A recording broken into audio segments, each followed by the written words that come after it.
რატომ არის საკუთარი მარცხისა და სისუსტის აღიარება ასეთი უსიამოვნო და რთული? რატომ არის ამის თქმა? აუ, იცი რა, მე ვცდები, ასეთი უსიამოვნო. პირველი მიზეზი, ამიგდალას ჩართვა და ფიზიკური ტკივილი. როდესაც შენ აღიარებ, რომ შეცდი ან წააგე, ამ დროს ტვინის ის ნაწილი, რომელსაც ამიგდალა ჰქვია, ამას აღიქვამს როგორც პირდაპირ თავდასხმას შენ სიდენტობაზე.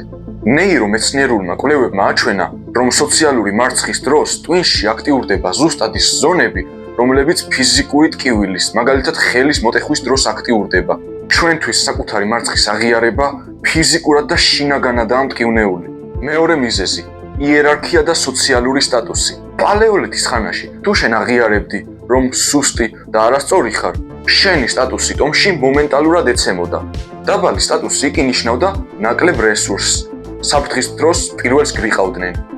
შენი გადარჩენის შანსები თითქმის ნოლამდე ეცემოდა. დღესაც, როდესაც ჩვენ ვმარცხდებით, ჩვენი ქვეცნობიერი ყვირის სტატუს ვკარგავ, ტომი დამცინებს და მოვკვდები. ამიტომაც ჩვენ ვიწყებთ ყვირილს, ტყუილების მოფიქრებასა და ფაქტების დამახინჯებას. ეს არის თავდაცვის ინსტინქტი.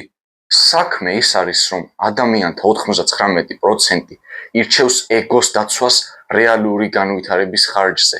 დანარჩენი 1% კი ხვდება, რომ მარცხის აღიარება არის ერთადერთი ზუსტი გზა პროგრესისა და თვითგანვითარებისთვის.